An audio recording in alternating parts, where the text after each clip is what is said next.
Friends, எல்லாரும் எப்படி இருக்கீங்க? உங்களை பார்த்ததுல எனக்கு ரொம்ப சந்தோஷம். இன்னைக்கும் நிறைய புது ஃப்ரெண்ட்ஸ் வந்திருக்கீங்க. எல்லாருக்குமே ரொம்ப ரொம்ப நன்றி.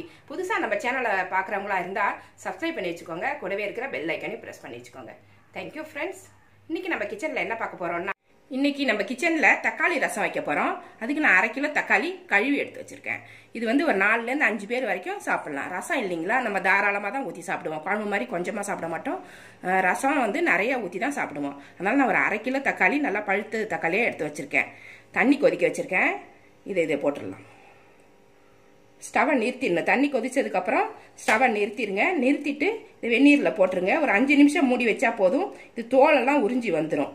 அப்புறம் எடுத்து நம்ம தோலை உரிச்சிட்டு மிக்சியில் ஒரு அடி அடித்து மசிச்சு எடுத்து வச்சுக்கணும்.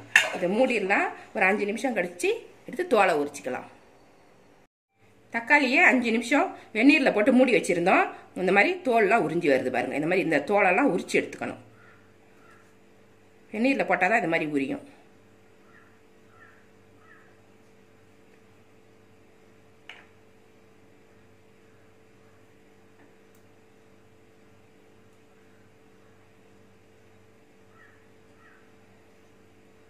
இது மாதிரி எல்லா தக்காளியும் உரிச்சிட்டு மிக்சியில் போட்டு அரைச்சி எடுத்துகிட்டு வந்துடலாம்.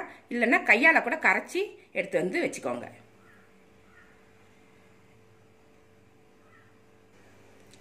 இது மாதிரி அரைச்சி கொண்டு வந்து வச்சுக்கோங்க.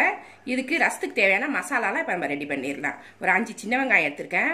ஒரு 10 பல்லு பூண்டு, 3 பச்சை மிளகாய். இது காரத்துக்கு ஏற்ற மாதிரி எடுத்துக்கோங்க. இதில் காரம் இல்லை, அதனால நான் 3 பச்சை மிளகாய் எடுத்திருக்கேன். காரம் அதிகமாக இருந்தால் குறைச்சிக்கோங்க. 3 பச்சை மிளகாய் உடச்சி வச்சுருக்கேன். 2 ஸ்பூன் கொத்தமல்லி, 1 ஸ்பூன் சீரகம், 1 ஸ்பூன் மிளகு, ஒரே ஒரு பட்டை துண்டு எடுத்து வச்சுருக்கேன். இது எல்லாமே மிக்சியில் போட்டு தண்ணி ஊற்றாமல் கரகரப்பாக அரைச்சி கொண்டு வந்துடணும். ரசம் தாளிக்கிறதுக்கு ஒரு சட்டியில் ஒரு 3 ஸ்பூன் எண்ணெய் ஊற்றி சூடு பண்ணியிருக்கேன். நல்லா எண்ணெய் சூடாயிருச்சு. 1 ஸ்பூன் கடுகு உளுந்தம்பருப்பு போட்டு தாளிச்சிடலாம். கடுகு நல்லா பொரிஞ்சிருச்சு. ஒரு 3 கொத்து கருவேப்பிலை போட்டு தாளிச்சிடலாம்.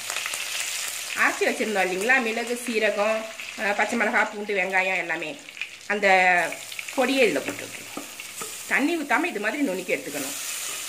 இது கொஞ்ச நேரம் இந்த எண்ணெயில் வதங்கட்டும். ஏன்னா நம்ம பச்சையாக தான் அதை அரைச்சோம். இந்த பச்சை வாசனை போகிற வரைக்கும் லைட்டாக அந்த எண்ணெயில் வறுக்கணும். இது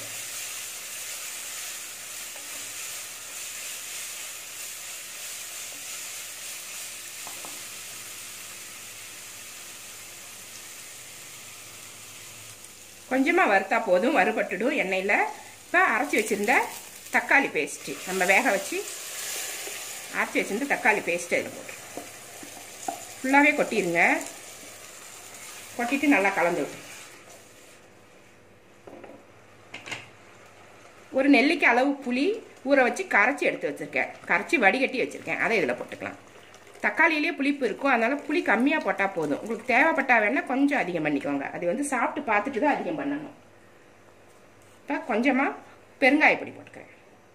ஒரு 1/4 ஸ்பூன் அளவுக்கு போட்டுக்கிறேன்.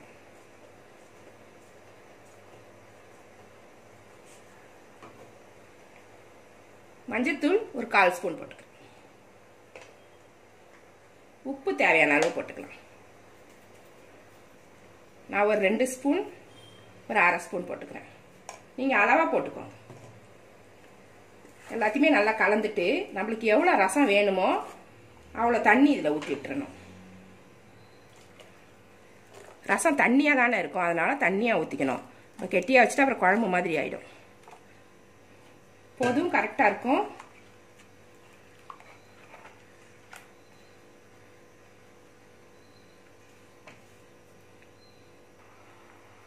கொத்தமல்லி தழை கொஞ்சமாக கட் பண்ணி வச்சுருக்கேன். இதை மேலே தூவிக்கலாம். தூவிட்டு மூடி போட்டு மூடிடுவோம். நல்லா கொதிக்கட்டும். இது ரசம் நல்லா கொதிச்சிருச்சு. ஒரே ஒரு ஸ்பூன் நாட்டு சக்கரை எடுத்து போட்டிருக்கேன். நீங்கள் வேணும்னா வெல்லம் வந்து ஒரு சின்ன துண்டு போட்டுக்கோங்க. அப்போ தான் வந்து இந்த காரம் புளிப்பு எல்லாமே சமமாக இருக்கும். டேஸ்ட்டு சூப்பராக இருக்கும். ரொம்ப நேரம் கொதிச்சா வாசம் போயிடும்னு சொல்லுவாங்க. அப்படிலாம் ஒன்றும் இல்லை. கொஞ்சம் நேரம் கொதிச்சிச்சுன்னா அந்த மிளகு சீரகத்தில் உள்ள சாரம்லாம் இறங்கும். அதுக்குன்னு ரொம்ப நேரம் கொதிக்க வைக்கக்கூடாது. ஒரு நிமிஷம் கொதிச்சா ஒன்றும் ஆகாது. இப்போ இது ரெடி ஆயிடுச்சு. கமகமன்னு தக்காளி ரசம் சூப்பராக ரெடி ஆயிடுச்சு. நான் உங்களுக்கு எடுத்து காமிக்கிறேன்.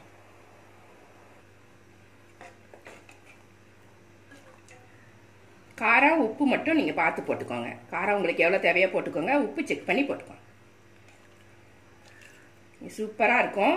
நல்லா ஜுரம் சமயத்துலலாம் எதுவுமே சாப்பிட முடியாது, வாயில் ரொம்ப கசக்கும் நாக்கெல்லாம். அந்த சமயத்தில் இந்த மாதிரி தக்காளி ரசம் வச்சுட்டு ஒரு துவையல் அரைச்சா போதும், இல்லைன்னா ஒரு அப்பளம் பொரிச்சு வச்சுட்டாலே போதும்.